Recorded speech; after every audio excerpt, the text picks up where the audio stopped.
Hello students, welcome back to my channel Shubham lecturer. I am Shubham Goswami और आप सभी का स्वागत है क्लास 12 इंग्लिश के एक और मोस्ट इंपॉर्टेंट वीडियो में। स्टूडेंट, आज का ये वीडियो उन सभी स्टूडेंट्स के लिए इंपॉर्टेंट है जो 12th में हैं और जिनको 2023 बोर्ड एग्जाम देना है, क्योंकि इस वीडियो में मैं आपको क्लास 12 इंग्लिश ग्रामर के उन सभी मोस्ट इंपॉर्टेंट क्वेश्चंस को बताऊंगा आंसर के साथ, जो कि इस बार आपके बोर्ड एग्जाम में पूछे जा सकते हैं। इनमें से जितने भी क्वेश्चन मैंने लिए हैं वो आपके कुछ क्वेश्चंस प्रीवियस ईयर पेपर्स के हैं और कुछ क्वेश्चन जो आपके बुक से लिए गए हैं। ठीक है, तो बहुत ही इंपॉर्टेंट ये क्वेश्चन है और ये वीडियो इंटरेस्टिंग क्यों है, देखिए इस वीडियो में हम 12th इंग्लिश ग्रामर के 8 टॉपिक को एक ही वीडियो में पढ़ेंगे, यानी कि direct and indirect, synthesis, transformation, syntax, antonym, synonyms, one word substitution, सभी टॉपिक को हम एक ही वीडियो में पढ़ने वाले हैं। तो बहुत ही इंपॉर्टेंट ये वीडियो है क्लास 12 वालों के लिए, तो इस वीडियो को आपको शुरू से लेकर लास्ट तक देखना है। जितने भी क्वेश्चन मैं आपको बताऊंगा सभी क्वेश्चन को नोट करते हुए चलना है, क्योंकि यही क्वेश्चन आपके बोर्ड एग्जाम में आएंगे या इसी से रिलेटेड क्वेश्चन आएंगे तो आप उसको आसानी से सॉल्व कर पाएंगे। ठीक है, तो वीडियो को आपको शुरू से लेकर लास्ट तक देखना है, वीडियो को लाइक कर देना है, चैनल पर नए चैनल को सब्सक्राइब कर लेना है। तो चलिए वीडियो को स्टार्ट करते हैं और अपना फर्स्ट टॉपिक देखते हैं। तो स्टूडेंट चलिए देखते हैं हमारा पहला टॉपिक क्या है, डायरेक्ट एंड इनडायरेक्ट नरेशन। ठीक है, इसमें आपको क्या करना होगा, डायरेक्ट स्पीच दिया रहेगा, इसको आपको इनडायरेक्ट स्पीच में कन्वर्ट करना होगा। ठीक है, कैसे करेंगे, बहुत सारे क्वेश्चन मैं आपको बता चुका हूं और अभी भी बताऊंगा। ठीक है, जैसे पहला क्वेश्चन देखिए, he said to me why did you strike me, उसने मुझसे कहा तुमने मुझे क्यों मारा। ठीक है, तो सबसे पहले आपको ये ध्यान देना है कि जो आपका रिपोर्टेड स्पीच है ये किस सेंटेंस में है और किस टेंस में। तो देखिए पहली बात तो ये व्हाई आगे लगा है यानी कि इंट्रोगेटिव सेंटेंस है, उसके बाद में डिड लगा है, वर्ब का फर्स्ट फॉर्म है यानी कि ये पास्ट इंडेफिनिट टेंस है।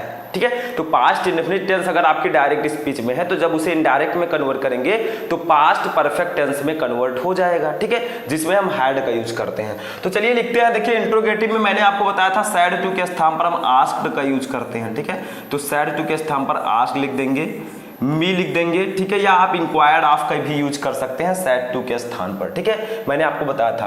तो ही आस्क्ड मी, अब देखिए अगर क्वेश्चन वर्ड आपका आ गया है तो डायरेक्टली हम क्वेश्चन वर्ड को ही लिख देंगे, यहां पर हमें इफ लगाने की जरूरत नहीं है। अगर क्वेश्चन वर्ड आता है तो डायरेक्टली क्वेश्चन वर्ड को लिखेंगे। ठीक है, अब हम सब्जेक्ट लिखेंगे। सब्जेक्ट है यू, किसने मारा, तुमने मुझे क्यों मारा। तो देखिए यू है, सेकंड पर्सन का प्रोनाउन बदलेगा ऑब्जेक्ट से, ऑब्जेक्ट है मी के लिए हम क्या यूज करेंगे, आई का यूज करेंगे। मैंने आपको बताया था फर्स्ट पर्सन का प्रोनाउन सब्जेक्ट से बदलता है, सेकंड का ऑब्जेक्ट से, थर्ड में कोई परिवर्तन नहीं होता। तो ये सन वाला ट्रिक आपको याद रखना है। ठीक है, तो वाई आई, अब देखिए ये किस में बदलेगा आपका, ये पास्ट इंडेफिनिट टेंस में बदलेगा पास्ट परफेक्ट में, तो आई के साथ हैड लग जाएगा। ठीक है, हैड। स्ट्राइक का थर्ड फॉर्म लगा देंगे क्योंकि पास्ट परफेक्ट टेंस में थर्ड फॉर्म का यूज करते हैं, तो स्ट्राइकन।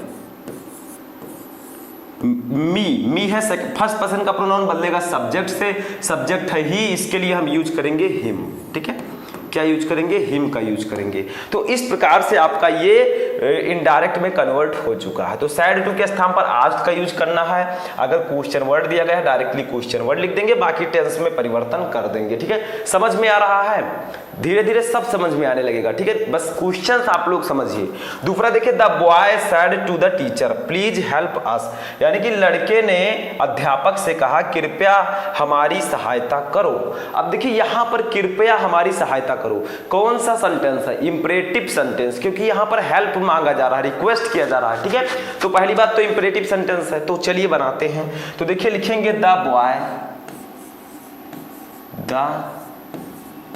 बॉय। अब देखिए प्लीज अगर लगा है तो आप आंख मूंद कर सैड टू के स्थान पर रिक्वेस्टेड लिख दीजिए। क्यों, क्योंकि अगर प्लीज लगा है तो ये सिंपल है कि रिक्वेस्ट किया जा रहा है। ठीक है, तो सैड टू के स्थान पर रिक्वेस्टेड लिखेंगे। अगर ऑर्डर दिया जाता तो हम ऑर्डर लिखते, अगर एडवाइस दिया जाता तो हम एडवाइस लिखते। ठीक है, तो the boy requested the teacher,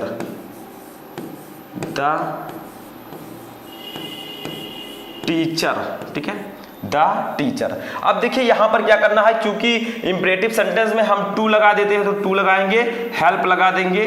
ठीक है, हेल्प, और अस है, अस का मतलब यहां पर देखिए ध्यान दीजिए थोड़ा सा, अस क्या है फर्स्ट पर्सन का प्रोनाउन, ठीक है। तो यहाँ पर बॉयज रहना चाहिए, द बॉयज, यहाँ पर भी बॉयज कर दीजिएगा क्योंकि अस दिया गया है। अस का मतलब क्या है, कई लोग हैं, ठीक है। तो सिंपल है, थोड़ा सा दिमाग भी लगाना है। अस का मतलब कई लोग हैं, अगर मी होता तो मैं अकेला था, ठीक है। तो यहाँ पर हम लिखेंगे हेल्प अस बदलेगा बॉयज से, तो बॉयज कई बॉयज हैं, तो अस के स्थान पर देम कर देंगे, ठीक है।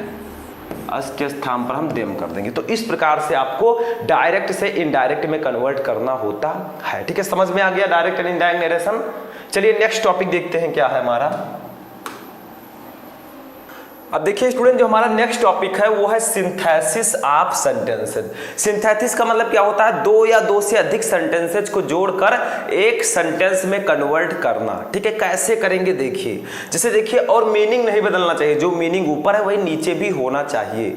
जैसे देखिए, ही इज रिच, वह अमीर है। ही लीड्स ये सिंपल लाइफ, वह एक सादा जीवन जीता है, ठीक है। तो वह अमीर है, ये आपका एक सेंटेंस हो गया। एक है ही लीड्स ये सिंपल लाइफ, वह सादा जीवन जीता है। अब आपको इन दोनों सेंटेंस को जोड़कर एक सेंटेंस बनाना है, वो भी मीनिंग वही रहना चाहिए, ठीक है। इसको आपको कन्वर्ट करना है कंपाउंड सेंटेंस में, यानी कि दोनों सेंटेंस को जोड़कर एक सेंटेंस बनाइए, वो भी कंपाउंड सेंटेंस, ठीक है। तो कैसे बनाएंगे देखिए, हम लिखेंगे ही इज रिच एट का मतलब होता है फिर भी, ठीक है। एट लीड्स ए सिंपल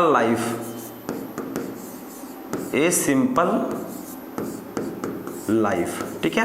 तो देखिए, ही इज रिच, वह अमीर है, एट फिर भी, लीड्स ये सिंपल लाइफ, सादा जीवन जीता है। तो वह अमीर है फिर भी सादा जीवन जीता है, ठीक है। तो सिंपल है, दोनों का मीनिंग सेम है, मैंने यहां पर एट लगाकर इसको भी जोड़ दिया, ठीक है। तो ऐसे ही आपको सिंथेसिस में दो या दो से अधिक सेंटेंसेस को जोड़कर एक सेंटेंस में कन्वर्ट करना होता है, ठीक है।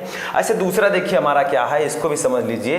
देखिए, Delhi is an old city, Delhi एक पुराना शहर है। It is the capital of India, या भारत की राजधानी है। इसको आपको जोड़कर सिंपल सेंटेंस में बनाना है। तो कैसे लिखेंगे, पहले यहां पर हम लिखेंगे दिल्ली, जो सब्जेक्ट है, ठीक है। तो दिल्ली हमने लिख दिया, अब एक कॉमा लगाएंगे ऐसे, ठीक है। अब इसकी विशेषता लिखेंगे एन ओल्ड सिटी, तो यहां पर लिख देंगे एन ओल्ड सिटी, ठीक है। अब फिर से एक कॉमा लगाएंगे और लिखेंगे द कैपिटल ऑफ इंडिया, ठीक है। Is the capital of India, is the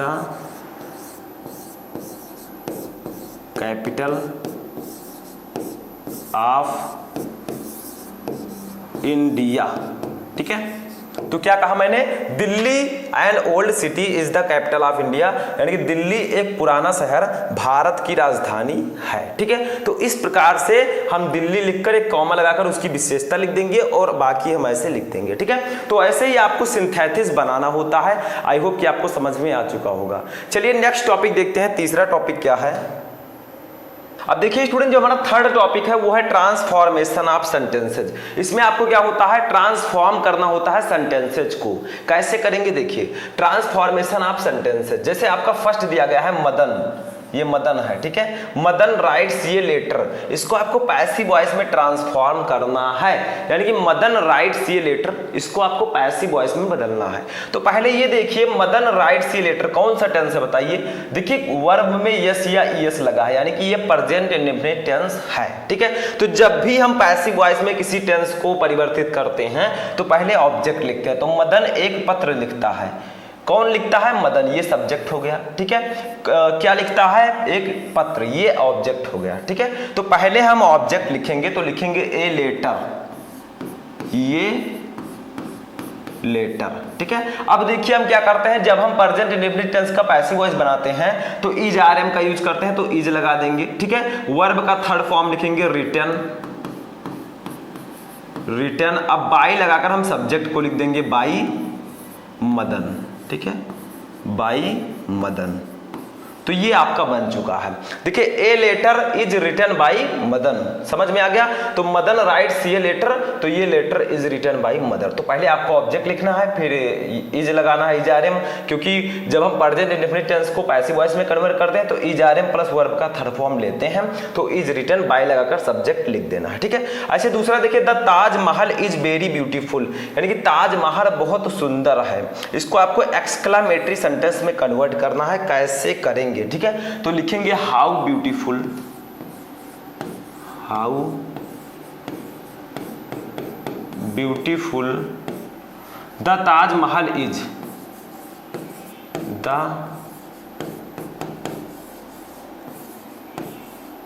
Taj Mahal is, ठीक है। तो how beautiful the Taj Mahal is, इसके बाद में एक्सक्लेमेशन मार्क आपको ऐसे लगा देना है, ठीक है। तो how beautiful the Taj Mahal is, Taj Mahal कितना सुंदर है। तो ऐसे ही आपको ट्रांसफॉर्मेशन में सेंटेंसेस को ट्रांसफॉर्म करना होता है, ठीक है। समझ में आ गया ये वाला टॉपिक भी। अब चलिए चौथा टॉपिक देखते हैं। अब देखिए स्टूडेंट, जो हमारा चौथा टॉपिक है वो है सिंटैक्स। सिंटैक्स में आपको क्या करना होता है, इसमें सेंटेंसेज में कुछ गलतियां होती हैं, उसको आपको सही करके लिखना होता है, ठीक है। जैसे देखिए, द न्यूज आर करेक्ट, ठीक है, यानी कि समाचार सही है। इसमें गलती क्या है, देखिए न्यूज के लिए हम इज का यूज करेंगे, आर का यूज नहीं करेंगे, क्योंकि समाचार कई नहीं है, समाचार सही है, ठीक है। यस देखकर आप लोग आर मत लगाइएगा कि ये प्लूरल है। तो यहां पर लिखेंगे the news, The news is correct, is correct, ठीक है, यानी कि समाचार सही है। तो ये आपका हो जाएगा सिंटैक्स। सिंटैक्स का मतलब जो सेंटेंसेज में कुछ गलतियां उसको आप सही करके लिखिए। अच्छा दूसरा देखिए क्या है, he reached to the railway station in time, यानी कि वह रेलवे स्टेशन समय पर पहुंचा, ठीक है। तो यहां पर गलती क्या है देखिए, तो ही रीच्ड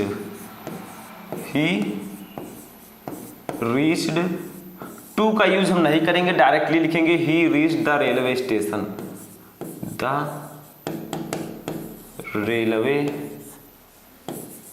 स्टेशन इन टाइम, ठीक है, वह रेलवे स्टेशन समय पर पहुंचा। तो ऐसे ही थोड़ी थोड़ी गलतियां होंगी सेंटेंस में, उसको आपको सही करके लिखना है, वही आपका हो जाएगा सिंटैक्स। समझ में आ गया। चलिए नेक्स्ट टॉपिक देखते हैं क्या है। अब देखिए स्टूडेंट, जो हमारा नेक्स्ट टॉपिक है वो है एंटोनिम्स। एंटोनिम्स का मतलब क्या होता है बताइए। एंटोनिम्स का मतलब होता है विलोम शब्द या विपरीतार्थक शब्द जो विपरीत अर्थ रखते हो, ठीक है। जैसे आप लोग हिंदी में पढ़ते हैं विलोम शब्द, वैसे ही इसमें एंटोनिम्स होता है इंग्लिश ग्रामर में। जैसे देखिए हमारा फर्स्ट क्वेश्चन है फॉल्स। अब फॉल्स का मतलब क्या होता है, फॉल्स का मतलब होता है गलत, ठीक है। फॉल्स का मतलब क्या होता है, गलत। तो इसका एंटोनिम क्या होगा, ट्रू। ट्रू का मतलब क्या होगा, सही, ठीक है। ट्रू का मतलब क्या होगा, सही। तो जो फॉल्स है उसका एंटोनिम ट्रू होगा, यानी कि गलत सही। ये एक दूसरे के विपरीतार्थक शब्द है। देखिए इनके अर्थ विपरीत हैं। जैसे ऑनेस्ट, ऑनेस्ट का मतलब होता है ईमानदार। तो अगर मैं पूछूं इसका एंटोनिम क्या होगा, तो आप लोग बोलेंगे डिसऑनेस्ट, यानी कि बेईमान, ठीक है। तो विपरीतार्थक का मतलब जिनके अर्थ विपरीत हों, ठीक है।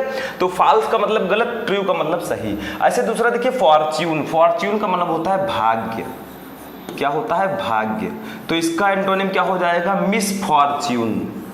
मिसफॉर्च्यून, मिसफॉर्च्यून का मतलब होता है दुर्भाग्य।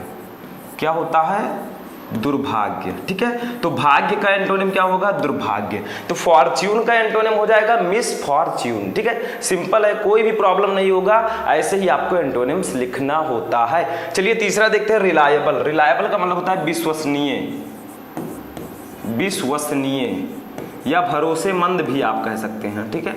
रिलायबल का मतलब होता है विश्वसनीय। तो इसका हो जाएगा क्या, अनरिलायबल। अनरिलायबल, अनरिलायबल का मतलब होता है अविश्वसनीय। अविश्वसनीय, जिस पर विश्वास ना किया जा सके, ठीक है, अविश्वसनीय। तो रिलायबल का हो जाएगा अनरिलायबल, ठीक है, ये इसका एंटोनिम हो जाएगा। तो एंटोनिम आपको ऐसे ही लिखना होगा, इसमें अर्थ विपरीत होंगे, इसीलिए हम इसको विपरीतार्थक शब्द भी बोलते हैं, ठीक है। समझ में आ गया, इसको नोट कर लीजिए आप लोग। चलिए आगे बढ़ते हैं और देखते हैं अपना नेक्स्ट टॉपिक। 7 नंबर टॉपिक हमारा क्या है, देखिए सिनोनिम्स। सिनोनिम्स का मतलब क्या होगा, समानार्थी शब्द जो समान अर्थ रखते हों। जैसे एंटोनिम में विपरीत अर्थ रखते थे, यहाँ पर समान अर्थ रखेंगे, यानी कि उनके मीनिंग जो है वो सेम होंगे। जैसे देखिए एनिमी, एनिमी का मतलब होता है शत्रु या दुश्मन, ठीक है। एनिमी का मतलब क्या होता है, शत्रु या दुश्मन, तो इसका हो जाएगा अपोनेंट। अपोनेंट, अपोनेंट का मतलब भी होता है शत्रु या दुश्मन, इसका फो भी आप लिख सकते हैं, FOE, ठीक है। तो अपोनेंट और फो का मतलब भी होता है शत्रु या दुश्मन। तो देखिए मीनिंग सेम है, इसका मतलब समानार्थी शब्द, क्योंकि इनके अर्थ समान है, ठीक है, समझ में आ रहा है। ऐसे दूसरा देखिए हमारा है, दूसरा है स्टीम। स्टीम का मतलब होता है आदर या सम्मान, ठीक है, तो इसका हो जाएगा रेस्पेक्ट, रेस्पेक्ट। और एक और आप लिख सकते हैं ऑनर, HONOUR, यहाँ पर H साइलेंट है, ठीक है, तो ऑनर। एस्टीम का मतलब भी होता है सम्मान या आदर, ठीक है, सम्मान आप लिख सकते हैं या आदर भी लिख सकते हैं। तो इसका सिनोनिम्स हो जाएगा रेस्पेक्ट और ऑनर, इसका मतलब भी होता है सम्मान या आदर, ठीक है, तो ये इसका सिनोनिम्स हो जाएगा। ऐसे आपको देखिए तीसरा है फ्लॉ। फ्लॉ का मतलब होता है गलती या दोष, ठीक है, गलती या दोष, ठीक है, तो इसका क्या हो जाएगा फॉल्ट। देखिए फॉल्ट का नाम तो आपने सुना ही होगा, फॉल्ट, ठीक है, या आप लिख सकते हैं डिफेक्ट, डिफेक्ट। तो फॉल्ट और डिफेक्ट का मतलब होता है गलती या दोष, ठीक है। डिफेक्ट का मतलब भी दोष होता है या गलती, और फॉल्ट का मतलब, फ्लॉ का मतलब भी गलती या दोष। तो ये एक दूसरे के सिनोनिम्स होंगे, यानी कि इनके अर्थ जो हैं वो समान होंगे, ठीक है। ये टॉपिक भी समझ में आ गया। चलिए नेक्स्ट टॉपिक देखते हैं। अब देखिए स्टूडेंट, हमारा नेक्स्ट टॉपिक यानी कि लास्ट टॉपिक है, वो है वन वर्ड सब्स्टिट्यूशन। आपको वन वर्ड सब्स्टिट्यूशन करना है, कैसे करेंगे मैं पहले भी आपको बता चुका हूं, बहुत सारे क्वेश्चन। देखिए क्या है, अनेक शब्दों के लिए एक शब्द, इसे हम इंग्लिश में बोलते हैं, ठीक है। जैसे देखिए ये disease which spreads by contact, यानी कि ऐसा रोग जो संपर्क से फैलता है, उसे हम क्या कहते हैं बताइए, उसे हम संक्रामक रोग कहते हैं, लेकिन इंग्लिश में क्या कहेंगे, कॉन्टेजियस, ठीक है। तो यहां पर मैं लिख देता हूं कॉन्टेजियस, ये देखिए मैं यहां पर लिख देता हूं कॉन्टेजियस। कॉन्टेजियस का मतलब होता है संक्रामक रोग। तो ये disease which spreads by contact, वह रोग जो संपर्क से फैलता है, उसे हम बोलते हैं एक वर्ड में कॉन्टेजियस, यानी कि संक्रामक रोग, ठीक है। अच्छा दूसरा देखिए, one who has infinite power, जिसके पास अनंत शक्तियां हो, उसे हम क्या कहेंगे, सर्वशक्तिमान, ठीक है। उसे हम इंग्लिश में बोलेंगे ऑलमाइटी, ऑलमाइटी, ठीक है, ऑलमाइटी। ऑलमाइटी का मतलब होता है सर्वशक्तिमान, जिसके पास सभी शक्तियां हो, ठीक है। तीसरा देखिए, ऑफेंस ऑफ स्टीलिंग ये पर्सन, यानी कि एक व्यक्ति को चुराने का अपराध, यानी कि एक व्यक्ति को चुराने का अपराध, उसको हम क्या कहते हैं बताइए, किडनैप, किडनैप कहते हैं ना। आप लोगों ने फिल्मों में देखा होगा कि वो किडनैप हो गया, यानी कि किसी व्यक्ति को चुरा लिया गया, उसे हम लोग एक वर्ड में कहेंगे किडनैप, अपहरण, ठीक है, किडनैप। तो ये होगा one word substitution. I hope कि आपको ये भी समझ में आ चुका होगा, कुछ भी नहीं है। तो यहीं पर हमारा ये वीडियो फिनिश होता है। ये हमारा 8वां टॉपिक था। मैंने आपको बताया था कि 8 टॉपिक हम पढ़ेंगे। वन वर्ड सब्स्टिट्यूशन हो गया हमारा, सिनोनिम्स, एंटोनिम्स, उसके बाद में idioms and phrases, syntax, transformation, synthesis and direct and indirect. और हमने यहाँ पर 12th इंग्लिश ग्रामर के 8 टॉपिक को एक ही वीडियो में पढ़ लिया, ठीक है। अब आई होप कि आपको ये सभी क्वेश्चन समझ में आ चुके होंगे। जिस भी क्वेश्चन में डाउट है या जिस भी टॉपिक में आपको डाउट है, आप कमेंट करके बता सकते हैं। तो हम मिलेंगे किसी नेक्स्ट वीडियो में नेक्स्ट टॉपिक के साथ। तब तक के लिए जय हिंद।